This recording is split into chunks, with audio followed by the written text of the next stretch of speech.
sure people are on their way, but in the meantime, we'll go ahead and push forward and get right into it. I would like to welcome you all to the West Adams Church of Christ. I'm looking for the elder, but I don't see him. He's probably running around somewhere, but when he comes, we'll invite him up to say a few words. In the meantime, I'd like to, first of all, thank our partners and sponsors for the food. I already know I'm going to screw up on the restaurant name here, so forgive me. I'm going to go ahead and take a try. Miguel Llanos Restaurant for sponsoring the pupusas. I don't know how many I want to thank them for donating that to our event. Also, too, I want to thank Oscar Dominguez Jr. from the Latino Coalition. I don't know if you're in the house. Oscar, thank you so much. Give a round of applause. Darlington from Community Harvest Foundation. Are you in the house, Darlington? Darlington, thank you very much. Raul Carlos from the University Little League. All right, he's standing in the back there. Oh, good. And Celia Reyes from the El Salvadorian Corridor. She's sitting around. There we go. There we go. These are the individuals that helped us in our outreach and getting the word out about this. And again, I want to thank you all for coming out. Also, again, I want to thank the candidates as well for coming out. And we will allow the mediators to introduce the candidates as soon, right now, as a matter of fact. So I want to invite up Kokai Quadruhita. Kokai is a political consultant, former neighborhood council rep for the Southwest Neighborhood Council and community activist in South LA. Also would like to invite up Joe Cortez, teacher at Celia Charter School, special education, and also community activists in South LA. So at this time, I'd like to invite them to come on up. Don't worry about it. Okay.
So at this time, we'd like to invite the candidates to come out. We have Ms. Hattie Mac Frazier, excuse me. Rachel Johnson,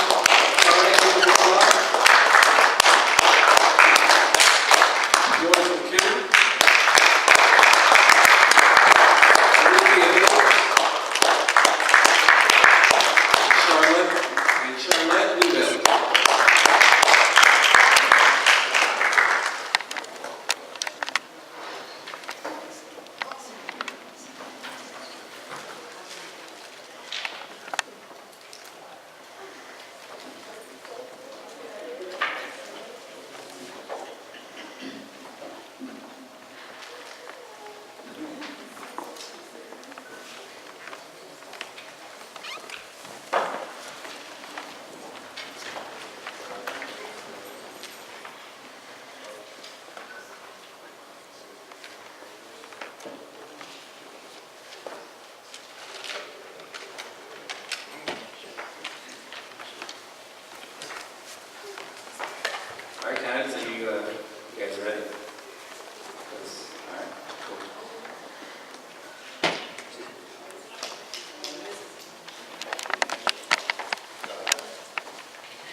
Okay.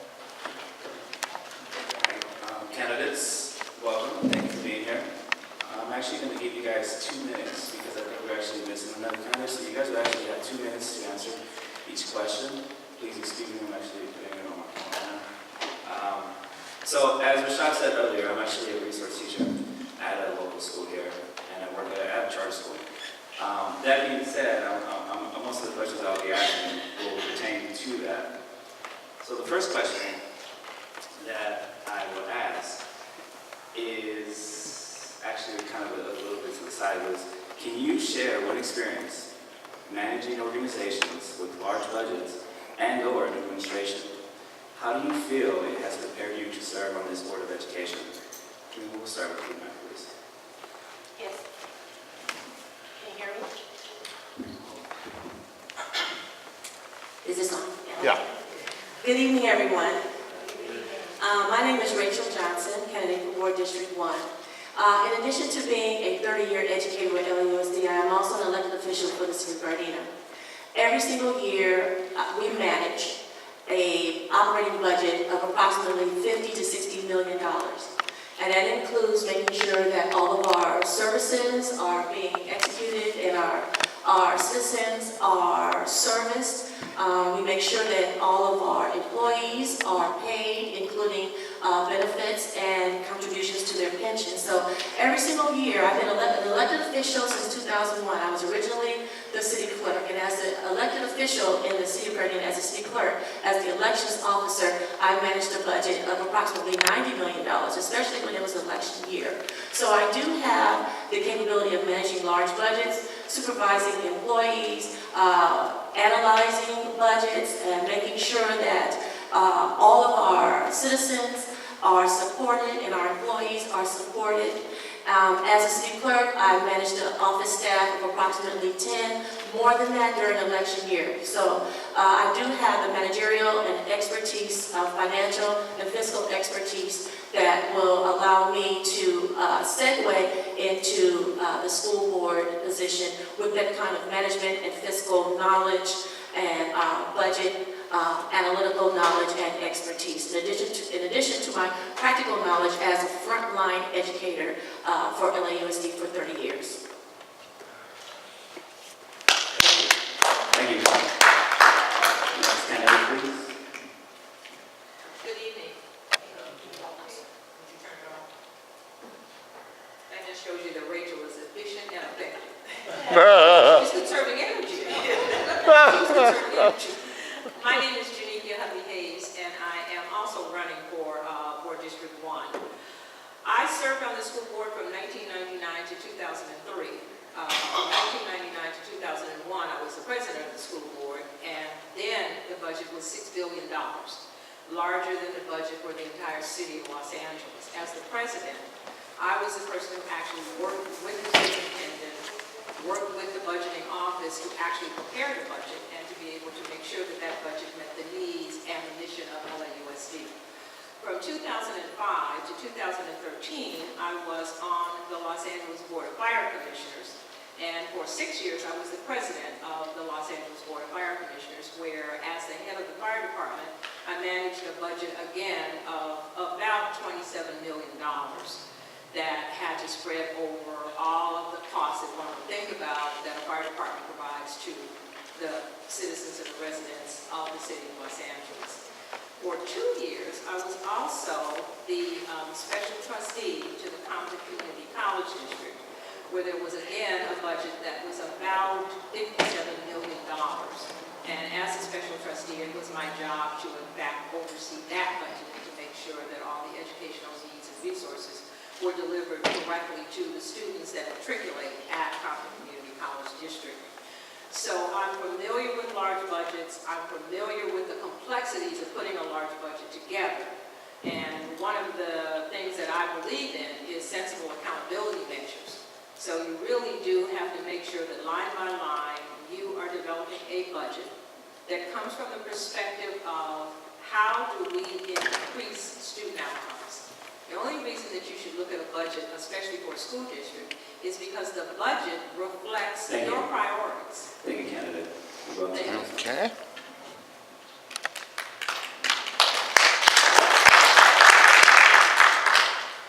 Good evening, I'm Shirley Henry Newville, and the experience that I've had working with large budgets has been working at a school site. I've been at Dorsey High School for the last 16 years, and 8 of those years I've had the opportunity as a lead teacher to work for our school site council, working with budgets at that capacity, where we had to oversee other incoming budgets and plans that came through, where we had to give recommendations as a lead teacher, and be able to look at the budget, be able to say whether or not this would be needed in our budget, be able to make decisions alongside our administrators. One of the things that I see very important here is that we want to make sure that there's not waste. Our district has alongside been given opportunities to spend and not spend for what's necessary. And so as a teacher who's in the classroom at the school site, being able to give insight and experience on what is necessary for our students is what I bring. As well as a coach, where the budget is not as big, you have to make it happen. Where we have to go out and we have to fundraise, and you can't, make plans for things that you don't have money for. And so that's what's really important when we're working with these large budgets, that we're making the plans for the things that are necessary in our classroom, and that's going to make most effective for our students. And so that experience that I bring from being a lead teacher on our campus with our school site council, as well as being a coach where you have to get the necessities in order to get our students back and forth, and we've traveled and had to make amends for that. So that's the experience that I bring working with those large budgets. Thank you. Thank you. Okay. Good afternoon. My name is Hattie McFrazier, and I would like to thank you for inviting us to this forum. I've served on numerous budgets. First of all, I served on Lock High School Shared Decision Making Council for many years. From there, I served, still am, on the budget committee for the United Teachers of Los Angeles, the second largest teachers union in the nation. I've also served on the LEA Collaborative for LA Unified, which is the local education agency, which we provide the funds that are given to us from the state to make sure that the money goes back to the school, Medicare funds. Also, as the Fort Western Region Director of the National Sorority Fund at the Capitol, I also had to make sure that we plan budgets that reflect our priorities within that organization. Also, I am a member of the Finance Committee of my church. I also served on LA Unified Budget Committee during 2002 to 2000, I think, or under Cartinas when he was the superintendent of LA Unified School District. What is important for me to look at when we're looking at a budget, what are the #1 priorities? And for a district such as Los Angeles, the first priority should be our children and how we spend money, resources for our schools. Secondly, as I think about the importance of a budget, is that you don't work by yourself, you work as a team. It's important for collaboration to take place. As a board member, it's important because you have 7 board members, and you need 4 board members to make a final decision. So many times you have to make tough decisions. A lot of people in the community do not understand many times some of the decisions that are made by the board, but they're very tough decisions. If you ever work on a large budget committee, you realize that you have to look at everything. And the process is coming down to making a final decision. What are you going to cut? It's very difficult when you have to cut programs, because when you cut programs, you cut people. And so it's important. Thank you. Thank you.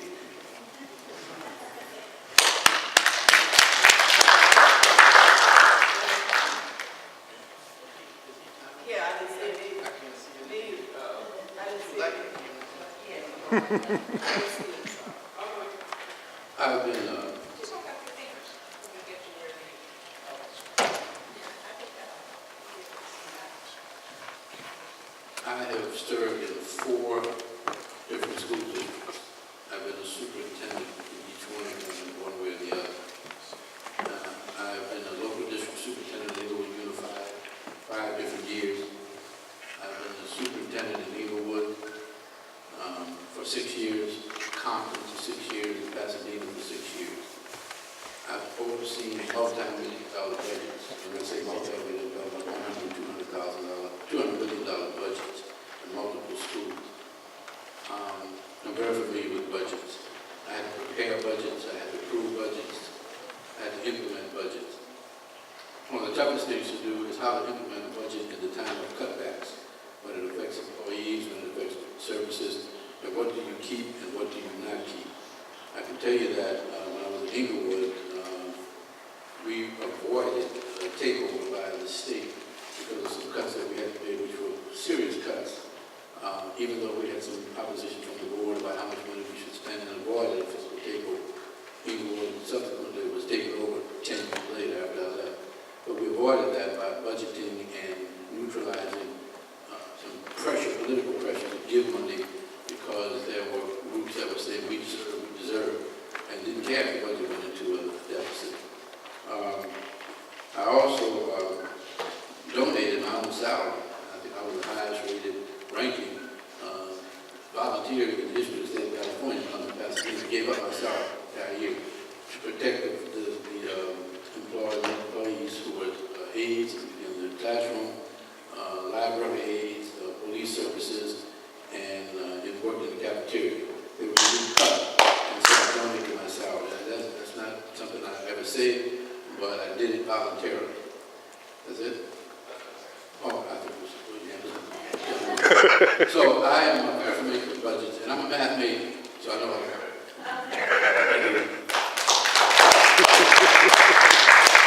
Okay.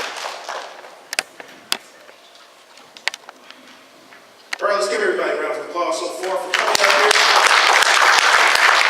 I would also be remiss, can we give just a moment of silence for school board member Marguerite Lumont. I just want to be very clear here that whatever people's thoughts about Marguerite Lumont, we're here today as part of carrying on her legacy in so many ways. So I just wanted, if we could just take a moment and just give ourselves an opportunity to just acknowledge your spirit.